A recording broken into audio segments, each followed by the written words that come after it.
క్రీస్తునందున్న ప్రియులకు ప్రేమతో వందనాలు తెలియజేయుచున్నాను. జనవరి నెల 4వ తేదీ 2026.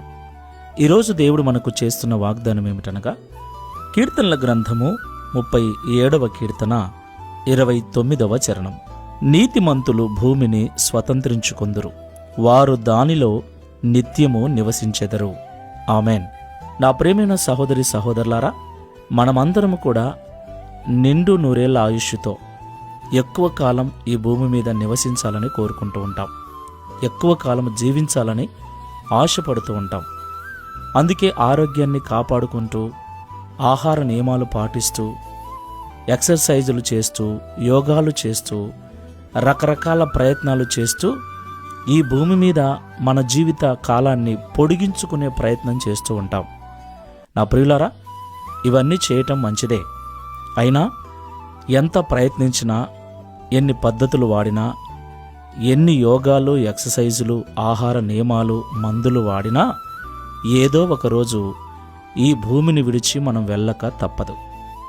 అవును ప్రియులారా, అయితే ప్రభు అంటున్నాడు, నీతిమంతులు భూమిని స్వతంత్రించుకొందురు, వారు దానిలో నిత్యము నివసించెదరు అని. దేవునికి మహిమ కలుగునుగాక. నా ప్రియమైన సహోదరి సహోదరులారా, మొదటగా మనం గమనించవలసింది, నీతిమంతులు భూమిని స్వతంత్రించుకుంటారు. నా ప్రియులారా, ఈ లోకంలో ఎవరైతే విశ్వాస మూలముగాను, క్రియల మూలముగాను నీతిమంతులుగా జీవిస్తూ ఉంటారో వారు భూమిని స్వతంత్రించుకుంటారు, నిత్యము అందులో నివసిస్తారని దేవుడు సెలవిస్తున్నాడు.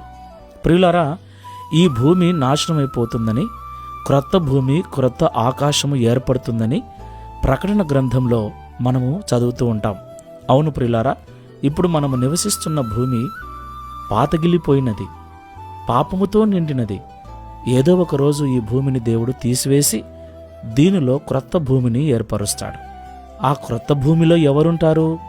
మనకు బాగా తెలుసు, నీతిమంతులుంటారు. ఈ పాత భూమిలో ఎవరైతే తమ నీతిని కాపాడుకొనుచు, దేవుని యందు భయభక్తులు కలిగి, దేవునికి మహిమకరంగా ఎవరైతే జీవిస్తూ ఉంటారో వారు ఈ భూమి మీద కన్ను మూసి దేవుడు ఈ భూమి స్థానంలో ఏర్పరచబోయే క్రొత్త భూమిలో నిత్యము నివసిస్తారు. దేవునికి మహిమ కలుగునుగాక. అంత మాత్రమే కాదు ప్రియులారా, వారితో కూడా దేవుడు కూడా నివసిస్తాడని ప్రకటన గ్రంథంలో స్పష్టంగా మనం చదువుకుంటాం. కాబట్టి దేవుడు చెబుతున్న భూమి ఈ భూమి కాదు. ఎందుకంటే ఇప్పుడున్న ఈ భూమి శాశ్వతమైనది కాదు, అందులో ఉన్న మనము శాశ్వతమైన వరం కాదు. అయితే దేవుడు నియమించబోయే ఆ క్రొత్త భూమి